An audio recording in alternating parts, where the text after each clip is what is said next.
అందరికీ నమస్కారం. ఈ స్టేజ్ మీద ఇంకొక పర్సన్ ఉండాలి. అందరికీ సినిమా అంటే తెర మీద చూసిన స్టార్స్, యాక్టర్స్ పెర్ఫార్మెన్స్ చూసి అది సినిమా అని అనుకుంటారు. ఓకే. సో తెర మీద చూసి పెర్ఫార్మెన్సెస్ చూసి వాళ్ళు సినిమా చేసిన వాళ్ళు వాళ్ళకి క్రెడిట్ వస్తుంది. బట్ యాక్చువల్లీ సినిమా అంటే చాలా కష్టపడి వెనక క్రూ, కాస్ట్, టెక్నీషియన్స్ చాలా కష్టపడితేనే ఆ సినిమా రూపంలో వస్తుంది. సో ఒక్క పర్సన్ ఇక్కడ స్టేజ్లో ఇక్కడ ఆడియన్స్లో ఉన్నారు. ఆయన పేరు Abhiram Mahankali. Please come on the stage. ఆయన నా first assistant director, but he's also సినిమాలో జూనియర్ కానిస్టేబుల్. మీరు చూశారు. చాలా ఫన్నీగా, విచిత్రంగా, గమ్మత్తుగా మాట్లాడతారు అండ్ యాక్ట్ చేస్తారు. సో అది గుర్తించి ఆయన సీన్స్లో లేకపోయినా పెట్టాను. ఇంకా ఇద్దరు వ్యక్తులు, కిరణ్ ఆర్ నా ఎడిటరు, ఆయన వెనక కూర్చున్నారు. ఏ సినిమా చేసినా, ఎంత ఫుటేజ్, ఎంత మంచి పర్ఫార్మెన్స్ వచ్చినా అది సరిగ్గా పెట్టకపోతే ఆ సినిమా ఉండదు. అది ఈసారి ఈ సినిమాతో డైరెక్ట్గా నేర్చుకున్నాను. So for that Kiran I also want to thank you very much. And మీరందరూ ఆయన్ని రికగ్నైజ్ చేస్తారని నేను అనుకుంటున్నాను. మూడోది మన ఎగ్జిక్యూటివ్ ప్రొడ్యూసర్ నిరంజన్ గారు. ఆయన గురించి ఇప్పుడు చెప్పేది అది చెప్పే టైం అంత లేదు, but he's also very special.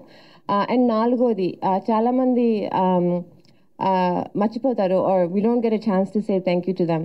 So ఈ సినిమాకి మూడో సినిమా ఊర్లో మళ్ళీ తీస్తున్నాను. సో ఏదో ఒకటి ప్రత్యేకత ఉండాలని నేను అనుకున్నాను.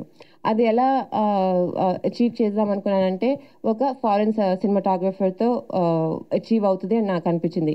మన పల్లెటూర్లు, మీ పల్లెటూర్లు నా కళ్ళతో, అమెరికన్ కళ్ళతో ఎలా కనిపిస్తుంది అని నేను మీకు ట్రాన్స్లేట్ చేసి చూపిద్దామని ఫస్ట్ ఈ సినిమా తీయాలి అని అనుకున్నప్పటి నుంచి నేను ఒక ఫారెన్ సినిమాటోగ్రఫర్ కావాలి అనుకున్నాను అనమాట. మనోజ్ వాళ్ళ ఫ్రెండ్ లక్కీగా వర్కౌట్ అయ్యాడు. ఆయన LA based cinematographer. But the most important thing is mana lightman, especially lightman head Ramesh Garu from Prasad Lab, Anand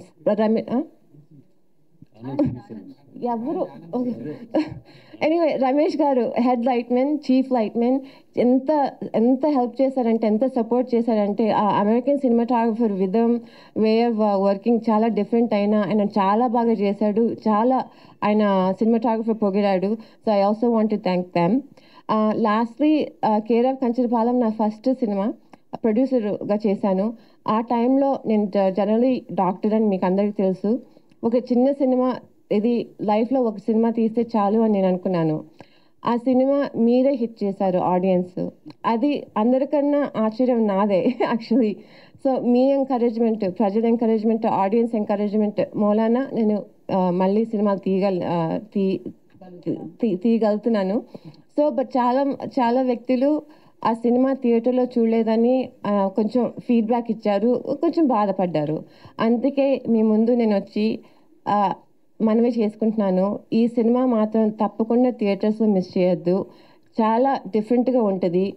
ఇంగ్లీష్లో క్వర్కీ అంటారు, తెలుగులో గమ్మత్తు అంటారు. బట్ అట్ ద డే నేను స్క్రీనింగ్లో చూసింది మీరు చాలా ఎంజాయ్ చేస్తారు. ఫస్ట్ హాఫ్ తప్పకుండా హ్యాపీగా నవ్వుతో, ఫన్నీ సత్తి రామకృష్ణ వేషాలతో చాలా ఈజీగా వెళ్ళిపోతుంది. సెకండ్ హాఫ్ న్యాచురలీ నా స్టైల్ లాగా కొంచెం సెన్సిబిలిటీ, కొన్ని కాన్సెప్ట్స్ ఉంటే ఇంటికి వెళ్ళేటప్పుడు అది కొంచెం మీరు ఆలోచిస్తారని నాకు నమ్మకం.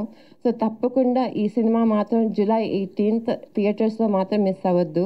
మీరు ఎంకరేజ్ చేసిన కేర్ ఆఫ్ కంచరపాలెం ప్రొడ్యూసరే ఈసారి నేను డైరెక్టర్గా మళ్ళీ రిటర్న్ అవుతున్నాను.